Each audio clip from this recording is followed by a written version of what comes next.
अभी प्रिपरेशन के दौरान हूँ और उसी बीच में थोड़ा टाइम निकाल कर मैं वीडियो शूट कर लेता हूँ और इसीलिए लिखने में काफ़ी मुझे समय चला जाता था। ठीक है, इसलिए मैंने सोचा कि कभी कभी मैं इस माध्यम से भी क्लास शुरू करूँगा।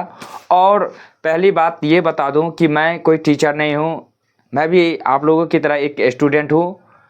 मैं वीडियो इसलिए शूट करता हूँ ताकि मुझे रिवीजन थोड़ा प्रैक्टिस बने, थोड़ा बोलने का स्किल जो है ये मुझे डेवलप हो। ठीक है, और कैमरे के सामने में बोलने में मुझे अच्छा भी लगता है। ठीक है, और धीरे धीरे जब मैं पहले बार शुरुआत किया था तो बहुत ऐसे वर्ड थे जो मुझे बोलना भी नहीं आता था, लेकिन दिन प्रतिदिन मैं बोलते गए यानी कि वीडियो शूट करता गया और धीरे धीरे देख रहे होंगे कि मैं अभी थोड़ा बहुत टॉकिंग भी कर लेता हूँ आपके साथ। ठीक है, तो इसी कुछ सीखने का, आगे बढ़ने का हमेशा मेरा जुनून रहा और आगे भी रहेगा ही, और कुछ युवा को आगे बढ़ाने का जुनून भी मेरे अंदर है, तो मैं उनको चाहता हूँ कि वो भी आगे बढ़े। ठीक है, तो इसीलिए मैं बता रहा हूँ आपको कि मैं कोई टीचर नहीं हूँ, मैं भी स्टूडेंट हूँ।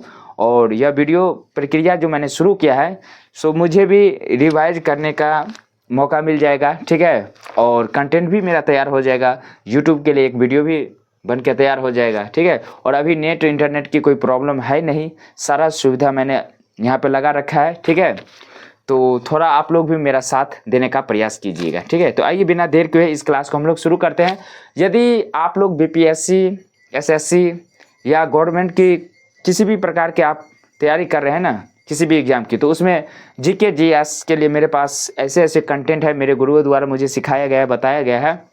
मैं उनको हमेशा अपने दिल में रखता हूँ, उनको हमेशा मैं प्रणाम करता हूँ। ठीक है, क्योंकि बहुत अच्छे से मुझे गाइडेंस किए हैं। ठीक है, और मैं भी भटक गया था एक समय में और गुरुओं का आशीर्वाद ने फिर से मुझे संभाला। ठीक है, तो जब गुरु सही रास्ता दिखा दे तो उस पर हमें चलना चाहिए, और उन्हीं का दुआ आशीर्वाद से हम लोग शिखर तक पहुंचते हैं, मंजिल को हासिल करते हैं।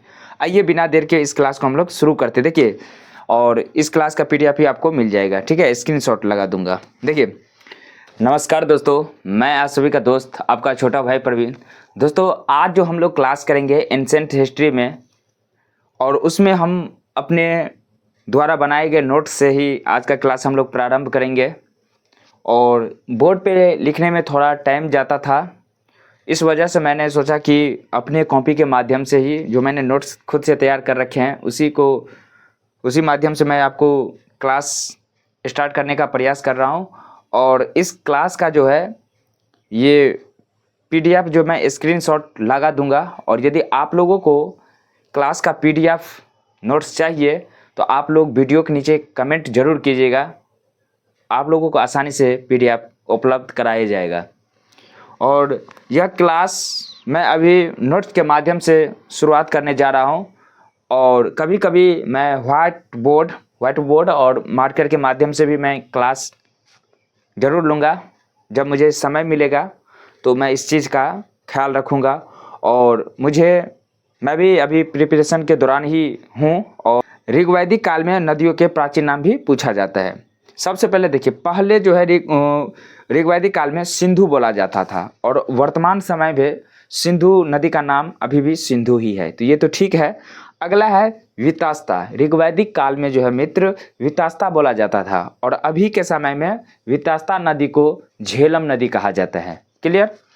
देखिए, नेक्स्ट लिखा है अश्कनी। ठीक है, ऋग्वैदिक काल में जो है अश्कनी नदी था, और अभी के समय वर्तमान फेज में इसका नाम चिनाब नदी के नाम से आप भी सुने होंगे, चिनाब नदी। ठीक है, चिनाब नदी, सिंधु, झेलम, चिनाब, ये नदी सुने होंगे। लेकिन उस टाइम में सिंधु को सिंधु कहा जाता था, झेलम को वितास्ता कहा जाता था, अश्कनी को अश्कनी नदी कहा जाता था। अभी के समय में जैसे रावी नदी आप लोग वर्तमान फेज में है रावी नदी। ठीक है, लेकिन उस समय में रावी नदी को पड़ोसनी नदी कहा जाता था। ऐसे क्लियर? फिर से देखते हैं, रावी नदी को अभी के समय में रावी नदी कहा जाता है, लेकिन उस समय में पुरुषनी नदी कहा जाता था। उसके बाद है व्यास नदी, ये नाम आप भी सुने होंगे, लेकिन ऋग्वैदिक समय में, ठीक है, ऋग्वैदिक समय में जो है ये व्यास नदी को विपाशा नदी कहा जाता था, विपाशा नदी। क्लियर?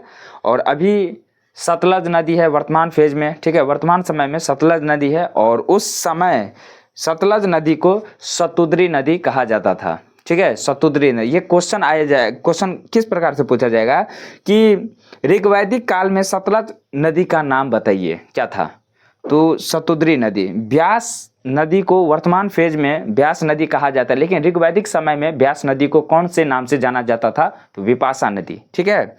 तो इसी प्रकार से सरस्वती नदी है, वर्तमान फेज में सरस्वती नदी को सरस्वती नदी कहा जाता है, उस समय भी सरस्वती नदी कहा जाता था, और इसको ही घग्गर नदी भी कहा जाता था।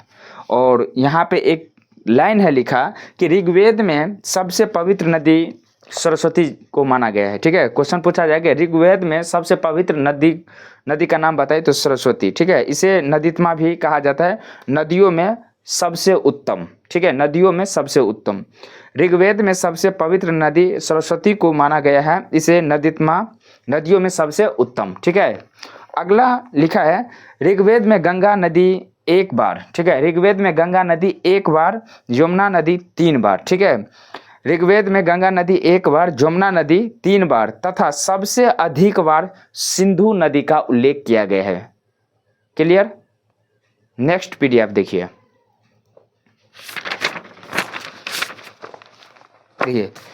लिखा है ऋग्वैदिक काल के सामाजिक जीवन, पीडीएफ में दिखाई देता होगा आप लोगों को, ऋग्वैदिक काल के सामाजिक जीवन। देखिए लिखा है समाज पितृ सत्तात्मक था, ठीक है, समाज जो था पितृ सत्तात्मक था, ठीक है। उसके बाद 4 वर्ण थे, ब्राह्मण, क्षत्रिय, वैश्य और शूद्र, ब्राह्मण, क्षत्रिय, वैश्य और शूद्र।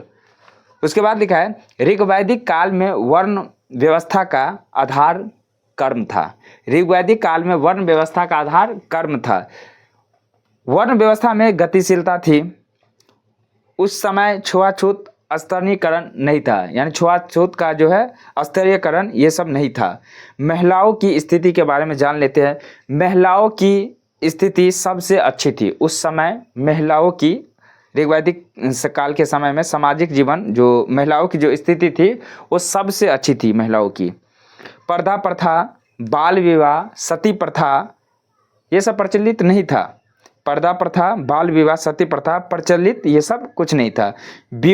विधवाओं का विवाह का अधिकार था, उन्हें नियोग का अधिकार था, यानी कि उस समय विधवाओं का जो है शादी करने का अधिकार था और उन्हीं को नियोग कहा गया। महिलाएं बाहर घूम सकती थी, उस समय महिलाएं बाहर भी घूम सकती थी। किस समय? तो ऋग्वैदिक काल के सामाजिक जीवन का ये बात था, ठीक है मित्र। अगला पीडीएफ लिखा है राज दरबार में भाग ले सकती थी, उन्हें पढ़ने और वेद में मंत्र लिखने का अधिकार था। राज दरबार में भाग ले सकती थी, उन्हें पढ़ने और वेद मंत्रों में लिखने का अधिकार था। इस काल के विदुषी महिला अपाला, देखिए इंपॉर्टेंट लाइन है, इस काल की विदुषी महिला अपाला, घोषा, अर्पणा और लोपामुद्रा थी। इस लाइन को फिर से देखिए, विदुषी महिला अपाला, घोषा, अर्पणा और लोपामुद्रा थी। उस समय मनोरंजन के लिए पासे का खेल, शिकार, रथ दौड़, घुड़दौड़ इत्यादि थे। ये सभी ऋग्वैदिक सामाजिक जीवन के बारे में हम बात कर रहे हैं। मनोरंजन के लिए उस समय जो लोग प्रयोग करते थे, पासे का खेल, शिकार, रथ दौड़, घुड़दौड़ ये सभी का प्रयोग करते थे इस काल में, ठीक है। ऋग्वैदिक काल के सामाजिक जीवन का ये था।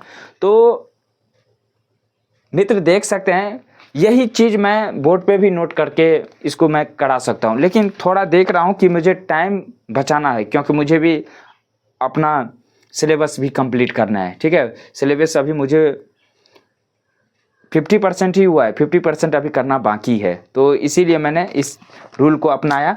तो आप लोग मुझे समझ सकते हैं, मेरी परेशानियों को आप लोग समझ सकते हैं। आशा करता हूँ कि आप लोग भी अपनी तैयारी में लगे और खुद के लिए अपने आप को बदलिए, परिस्थिति को देखते हुए हालात को बदलिए, और परिवार से बड़ा मोटिवेशन कोई मोटिवेशन नहीं है। अपने लक्ष्य को बनाइए और इतिहास बदल कर रख दीजिए। तो मिलते हैं इसी अंदाज में नेक्स्ट क्लास में, तब तक के लिए खुश रहिए, मुस्कुराते रहिए। जय हिंद, वंदे मातरम, हर हर महादेव।